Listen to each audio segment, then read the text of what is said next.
একটি দল যাকে কেউ দেখেন বিশ্বাসের প্রতীক হিসেবে, আবার কেউ দেখেন বিতর্কের কেন্দ্রবিন্দুতে।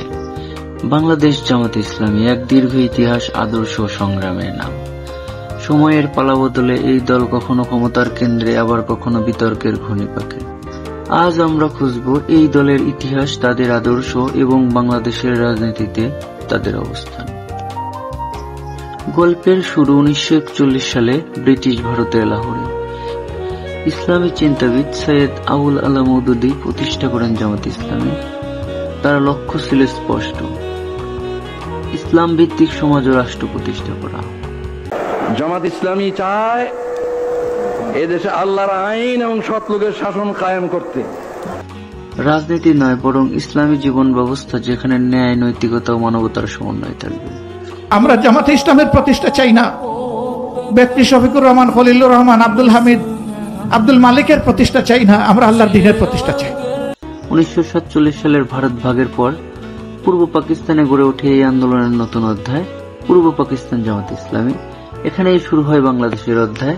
পাকিস্তান আমলে জামাত মূলত ইসলামী রাজনীতি ও সামাজিক সংস্কারের উপর জোর দেয়। শিক্ষা ও দাওয়াতি কার্যক্রমে তারা সক্রিয় ছিল, কিন্তু জাতীয় রাজনীতিতেও প্রভাব বিস্তার করতে শুরু করে। তবে 1971 সালে মুক্তিযুদ্ধের সময় তাদের অবস্থান নিয়ে শুরু হয় তীব্র বিতর্ক। যদিও তারা বাংলাদেশের স্বাধীনতার বিরোধিতা করেছে এমন কোনো প্রমাণ পাওয়া যায়নি, কিন্তু তাদের বিরুদ্ধে চালানো হয় ভয়ঙ্কর সব মিথ্যা অপবাদ। 1979 সালে দলটি রাজনীতিতে সক্রিয় হয়। সেই সময় তাদের উদ্দেশ্য ছিল ইসলামী সমাজ প্রতিষ্ঠা করা। ছাত্র শিবির, সমাজসেবা ও শিক্ষা কার্যক্রমের মাধ্যমে তারা নতুন প্রজন্মের কাছে পৌঁছাতে শুরু করে আর প্রচার করতে থাকে সৃষ্টি যার আইন চলবে তার। 2001 সালে বিএনপির নেতৃত্বাধীন জোটে অংশ নিয়ে জামাত সরকারে যায়। দলের দুইজন নেতা মতিউর রহমান নিজামী এবং আলী হাসান মোহাম্মদ মুজাহিদ মন্ত্রী হিসেবে দায়িত্ব পালন করেন। বাংলাদেশের 53 বছরের ইতিহাসে একজন মন্ত্রী পাওয়া গেছে। বছরের শেষে যখন সরকারি হিসাব সামনে আসলো, প্রকল্পের কাজ, শিল্প কারখানার কাজ, এগুলা সুচারুরূপে সম্পন্ন করার পরে যে টাকাটা উদ্বৃত্ত ছিল, এই টাকাটা কাগজে লিখে সরকারের দপ্তরে জমা করে দিয়েছেন বাংলাদেশের ইতিহাসে একজন। তারা ইসলামী শিক্ষা, সামাজিক ন্যায় বিচার এবং দুর্নীতি বিরোধী বার্তা নিয়ে কাজ করেন। কিন্তু রাজনৈতিক সমীকরণ সবসময় জটিল, একদিকে জনপ্রিয়তা, অন্যদিকে সমালোচনা। আমাকে বলা হলো রাজাকার। আমি আমার সমস্ত শক্তি একত্রিত করে বলেছিলাম, শুধুমাত্র হিন্দুস্তানের রাজাকারেরাই আমাকে রাজাকার বলতে পারে। আমি বলেছিলাম 1973 সন পর্যন্ত আমি বাংলাদেশের কোন রাজনৈতিক দলের নেতা এবং কর্মী ছিলাম না। আমি রাজাকার নই। আমাকে রাজাকার বলে যদি তাকেও প্রমাণ করতে না পারে, 10 কোটি টাকার মানহানি মামলা দায়ের করব। আমার এই বক্তব্য সারা দুনিয়া শুনেছে। পার্লামেন্টে আমার এই বক্তব্য রেকর্ড হয়ে আছে। সেদিন 3 শতাধিক পার্লামেন্ট মেম্বারের কেউ আমার চ্যালেঞ্জ গ্রহণ করেন নাই।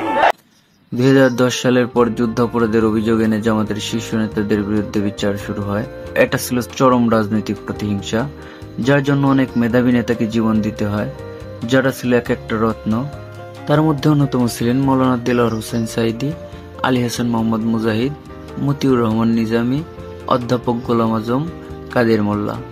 এই সময় দেশে তীব্র বিভাজন তৈরি হয়। জামাতের সাংগঠনিক কার্যক্রম সীমিত হয়ে যায়। অনেক নেতা গ্রেপ্তার হন, দলটি নিবন্ধন হারায়।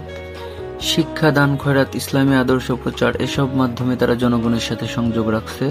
অনেকে একে নীরব আন্দোলন বলে আখ্যা দেন।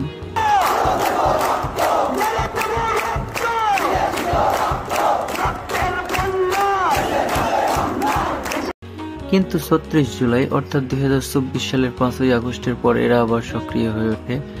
বাংলাদেশের রাজনীতিতে আজ যে পরিবর্তন হচ্ছে, তাতে জামাতের ভবিষ্যৎ উজ্জ্বল। তারা কি পারবে সরকার গঠন করতে? তাদের উপর কি জনগণ আস্থা রাখবে? প্রিয় ভিউয়ার্স, আপনাদের কাছে প্রশ্ন রইল, আপনারা কি কাপুরুষের মতো কাফের মুশরিকদের গোলামি করে মরতে চান?